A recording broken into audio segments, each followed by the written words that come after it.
Spill?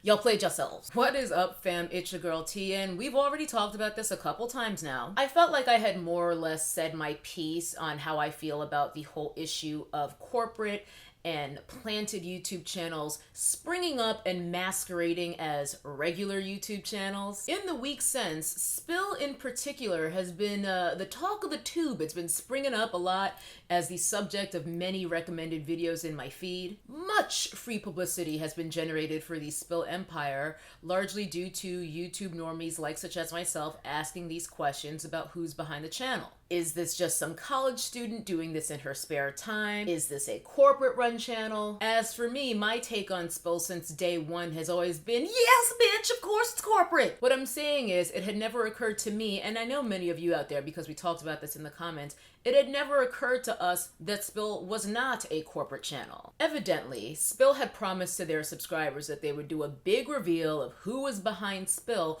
once they hit a milli, but twist! They did that big reveal about 100K ahead of schedule, I imagine because of all the chatter about who this channel was and who was behind it, and they didn't like it. So Spill exposed themselves. Except they didn't. In their attempt to silence all of this speculation, about a week ago, Spill put out a propaganda video called How the Spill Universe Started. And clearly I have entirely too much free time because I watched it. They created this entire narrative about how they're just a couple of nice Canadians, and actually I do believe that part because I knew that to be true already, thanks to you guys, by the way, who sent me the link to their social blade since I was too dumb to find it myself. Long story short, this entire video was just a bunch of lies creating this story about how Spill started out as two friends doing the channel together as a passion project, and then as the channel became bigger and more successful, more people joined in and then they incorporated for tax purposes. I'd estimate that I believed around 8% of the information disclosed in that video, and that's if I'm being charitable. One of the things that hurt their credibility the most for me was just that extremely contrived blooper of the car buys that kept happening when the narrator was trying to record her VO. As usual, I can't prove that that was fake, and I also don't care to actually try to, but that seemed blatantly staged to me. The biggest red flag for me was when they showed their back end in YouTube and they showed all their videos that had been demonetized. For those of you guys who don't make videos, and I'm sure that's probably most of you, when your video first gets demonetized, you can request a review. Based on that review, YouTube will either remonetize the content or they will keep you demonetized because you are not James Charles. To request this review takes approximately 3 seconds. You click once to request the review, and then you have to click once more just to assert that the content you're submitting is indeed advertiser friendly as far as you know. Obviously, in the end, YouTube decides whether it is or it isn't. In their video, Spill showed a screen of just top to bottom, nothing but yellow demonetized dollar signs. Meaning they hadn't bothered to do the 2 clicks it takes to request a review on even one of these videos, thereby forfeiting upwards of hundreds of thousands of dollars, no doubt. Because Spill gets a lot of views, which means a lot of AdSense coin. Now, I've heard a few of my YouTube compatriots speculate that Spill's failure to even attempt to remonetize this content is evidence of some larger conspiracy. The most popular working theory that I keep hearing is that Spill is not concerned with earning money on these videos because earning money on them is not their primary objective. What they really want to do is take down the drama community on YouTube, f the bag. This theory is very popular at the moment, and yet again, I feel like I'm taking crazy pills. Because, how can I put this nicely?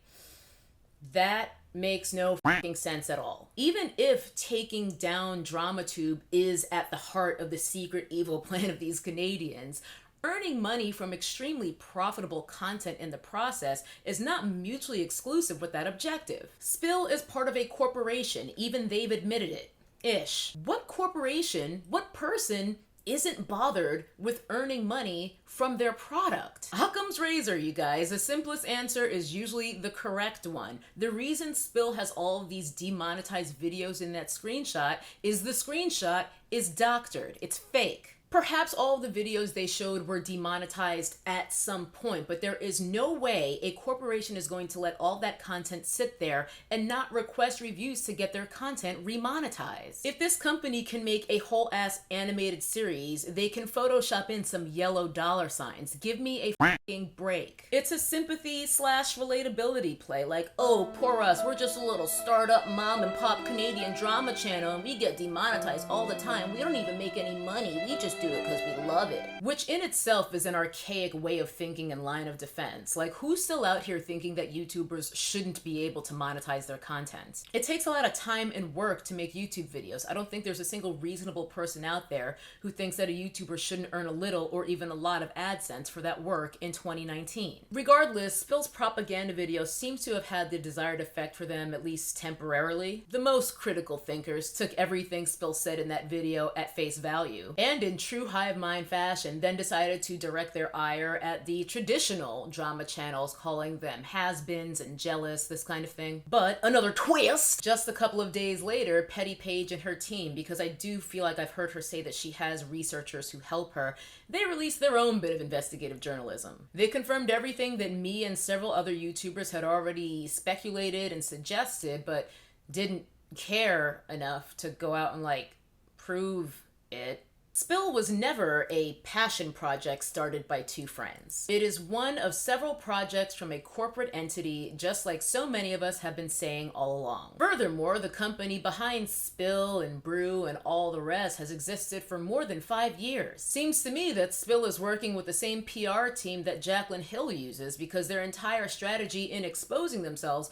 was to just lie their asses off, allegedly. Funny thing is, I personally don't really care too much that Spill is a corporate channel. I only spoke on it in the first place, as well as the other channels that I suspect are planned, because I believe in transparency, and I think that we should know what is happening with the content that we consume. Plus, as I've said before, I personally find Spill's content to be leaps and bounds better in terms of research and production value when compared to your average drama channel. That in and of itself sets them apart in a really good way. However, when you go to such lengths to create this whole bullshit narrative about the company's origins, all in the hopes of, I guess, duping your audience into thinking that you're super relatable and just another YouTuber working away in her bedroom on her latest video, they really played themselves. Because while I do concede that there's many of us, including myself, who do feel a certain reticence and uneasiness when we see companies verging in on what we see as our territory and trying to get in on this YouTube thing, it's also nothing new at all. There have been corporate channels on YouTube for ages now.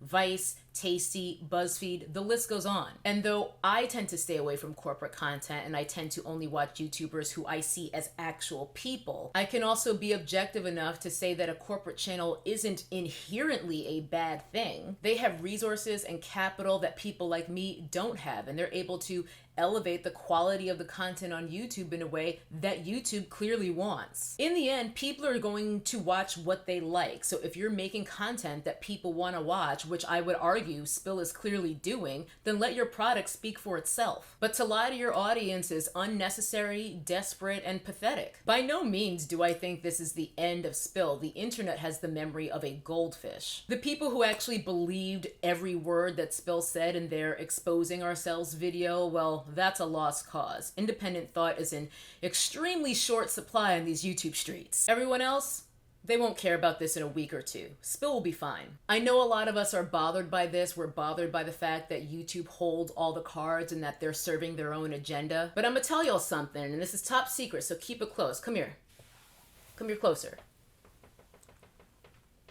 You don't have to watch Spill if you don't want to. I think a lot of us forget about the ace up our sleeve that we have as viewers, and that's free f***ing will. If it really disturbs you down to the deepest pit of your core, to your very essence, that these planted and corporate channels are taking over and getting all this shine, then don't watch them. Let's vote with our views and show this platform what we want it to be. They can only fudge their numbers so much. Don't underestimate the power of your clicks, and more importantly, the power of what you don't click. As for me, I'm probably not leaning toward clicking on any of their content if they show up in my recommended again. As I said, I do think that their content is extremely well done, but I f***ing hate liars, man. I hate them. YouTube can promote whatever they want to you ad nauseum and even phantom subscribe you to channels that you've never heard of. I'm pretty sure phantom subscribe isn't a term, but we're gonna roll with it.